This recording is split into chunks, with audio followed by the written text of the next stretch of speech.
7. The great number of spiritual perfection. 7 signifies completion and fullness, that is, filled to the full.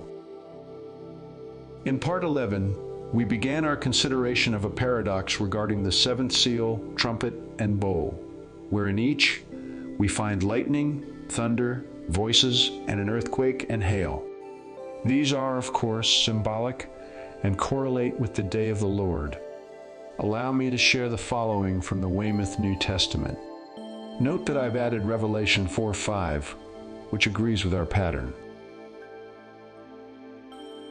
Out from the throne there came flashes of lightning and voices and peals of thunder. So the angel took the censer and filled it with fire from the altar and flung it to the earth. And there followed peals of thunder and voices and flashes of lightning and an earthquake. Then the doors of God's sanctuary in heaven were opened, and the ark in which his covenant was seen in his sanctuary. And there came flashes of lightning and voices and peals of thunder and an earthquake and heavy hail. Flashes of lightning followed, and voices, and peals of thunder, and an earthquake more dreadful than there had ever been since there was a man upon the earth. So terrible was it, and so great. And heavy hail, that seemed to be a talent in weight, fell from the sky upon the people. And they spoke evil of God on account of the plague of the hail, because the plague of it was exceedingly severe.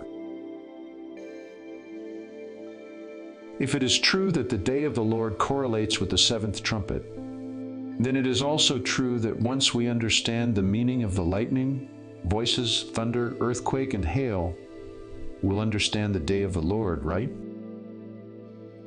Let's begin with the lightning.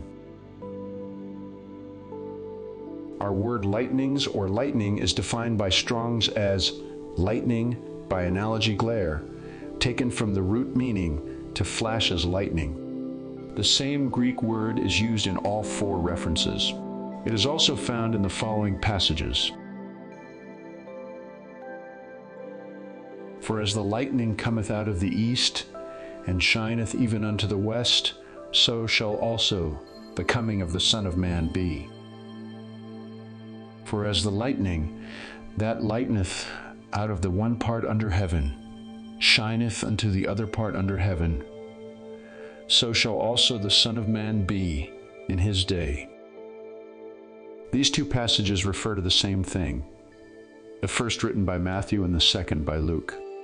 Note that Luke's reference is a little different, stating, so shall also the Son of Man be in his day. In his day? Yes. Might this agree with the day of the Lord? I believe it does, especially since Luke mentions lightning. Google tells us that lightning is a massive, rapid electrical discharge through the atmosphere. Google also states that the most familiar type of lightning is cloud to ground, where lightning strikes the ground. Might this be why we read, behold, he cometh with clouds? Let me be clear. I believe the lightning Jesus spoke of is the lightning seen at the throne, and in the seventh seal, trumpet, and bowl. Lightning is intense light and intense heat. Google tells us that lightning heats the surrounding air to scorching temperatures exceeding 50,000 degrees Fahrenheit, hotter than the sun's surface. John said, God is light, and in him is no darkness at all. Hebrews states, our God is a consuming fire. Intense light, intense heat, from the throne of God. Light denotes God's wisdom, which brings true righteousness. Jesus is the light of the world. Please consider. Then I saw when the Lamb broke one of the 7 seals, and I heard one of the 4 living creatures saying as with a voice of thunder, Come. First, John saw. Then he heard a voice of thunder. First lightning, followed by thunder. And our word voice Strong's defines it as disclosure, akin to the word which means to lighten or shine. This connects quite well with the very first verse of Revelation, where the word revelation is apocalypsis, meaning disclosure. Friend, the opening of the seals are a revelation, the apocalypsis, the disclosure of Jesus Christ. The first seal is the disclosure of Christ going forth from the right hand of the throne of God, conquering and to conquer. The second seal is the disclosure of Christ wielding the sword of the living and active Word of God, which is also his seed.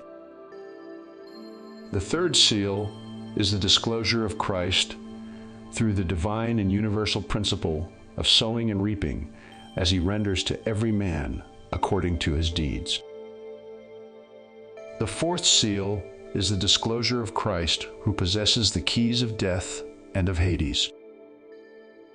The fifth seal is the disclosure of Christ through his elect, the first fruits. The sixth seal is the disclosure of Christ in his day. And the seventh seal? We read, when the Lamb opened the seventh seal, there was silence in heaven for about half an hour. Silence in heaven. Might this signify God's rest? Half an hour. Might this signify a dividing of time? And since there are 12 hours in the day, then there are 12 hours in the night. So might the dividing of time speak of the separation of light from darkness through the divine government of God through Christ? In the lightning and thunder abides the voice of Christ.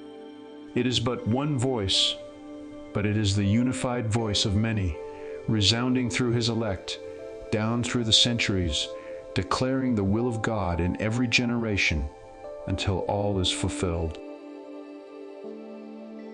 We have identified the lightning, voices, and thunder. So in the next video study, we will consider the earthquake and hail.